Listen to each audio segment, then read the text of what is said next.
আসসালামু আলাইকুম বন্ধুরা, তোমরা সবাই কেমন আছো? আশা করি খুবই ভালো আছো। আমরাও খুব ভালো আছি। দেখো এই সবাই আমি ঘুম থেকে উঠেছি। সকালের ভিউটা দেখো। আমাদের এইখানে হালকা হালকা কুয়াশা আছে, দেখতে খুবই ভালো লাগছে। বকগুলো উড়ে চলে গেল, মানে অনেক বক ছিল এক জায়গায়, উড়ে চলে গেল, তো দেখতে ভালো লাগলো। আমি ভাবলাম হয়তো আরও আসবে, কিন্তু আর আসছেই না, সেই গাছটাই ছিল। দেখো এখন কটা বাজে, এই সবে উঠেছি, 6টা 28। এখানে এরা দুজন উঠে আমাকে লেকফুল করছে।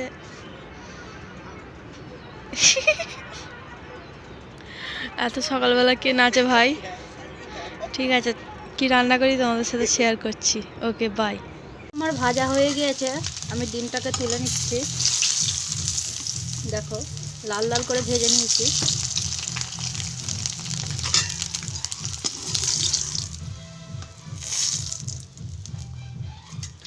আর একটু তেল দিয়ে দেবো।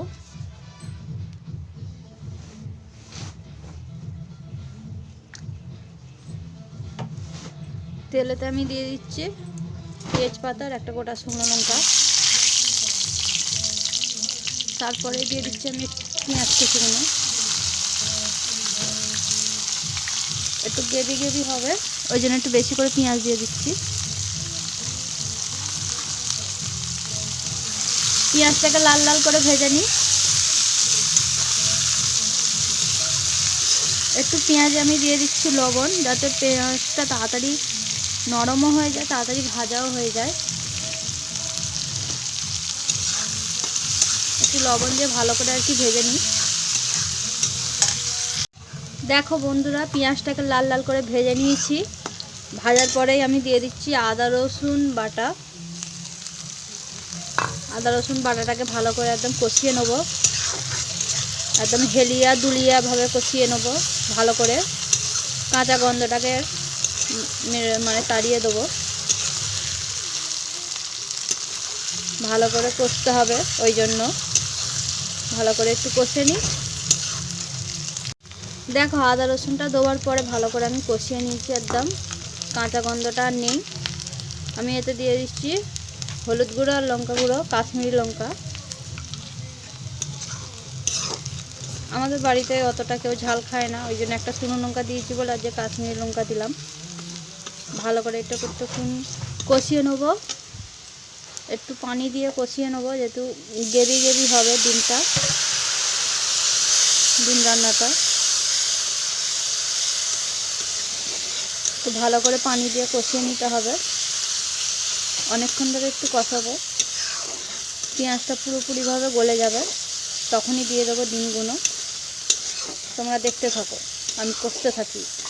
একদম ঝিঙ্কু নাকুর নাক্কা নাকুর করে একদম কষিয়ে নিই ভালো করে।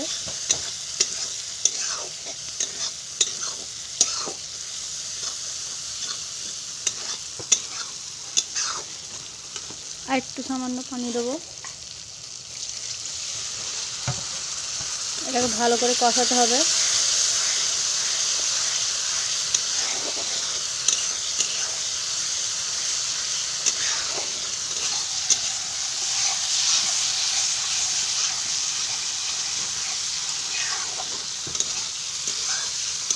কত সুন্দর তেল ছেড়ে যাচ্ছে, দেখতে পাচ্ছেন? কষানোটা ভালোই হচ্ছে, ওই জন্য একটু ভালো করে কষতে হবে। পেঁয়াজটা এখনও গলিনি, আমি এতে আর একটু পানি দিয়ে দেবো। এইরকমভাবে একটু কষতে থাকবো, তবেই খেতে ভালো লাগবে। চলো ভালো করে একটু কষিয়ে দিই। দেখো বন্ধুরা, ভালো করে কষিয়ে দিয়েছি, একদম পুরো তেল ছেড়ে গেছে মশলা থেকে, আর লাল লালও হয়ে গেছে, পেঁয়াজটা গলিয়েও গিয়েছে। এতে একটু গ্রেভি করার জন্য আমি এটা একটু পানি দিয়ে দেবো।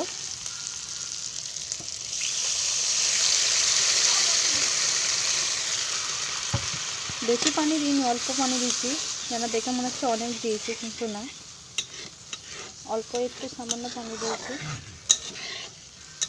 এটা ফুটে এলেই দিয়ে দেবো ডিমগুলো। চলো এটা একটু ফুটতে থাকুক। ফোটা স্টার্টও হয়ে গেছে, এতটাই কম পানি দিয়েছি আমি। দেখো, ভালো করে দেখো। এটা একটু ভালো করে ফুটে যাক। গ্রেভিটাকে খুব ভালো করে ফুটিয়ে নিয়েছি, তেলগুলো সাইডে ভেসে উঠেছে। এর মধ্যে দিয়ে দেবো ডিমগুলো। ডিমগুলো দিয়ে একটু নাড়িয়ে দেবো।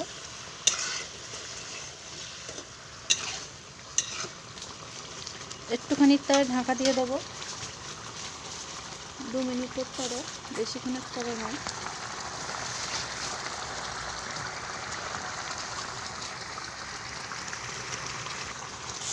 এই ঢাকা দিয়ে দিলাম, একটুখানি ফুটে যাক। বন্ধুরা, ডিম রান্নাটা হয়েই এসছে। আমি এতে দিয়ে দিচ্ছি গরম মশলা একটু গুঁড়ো ছড়িয়ে উপর দিয়ে।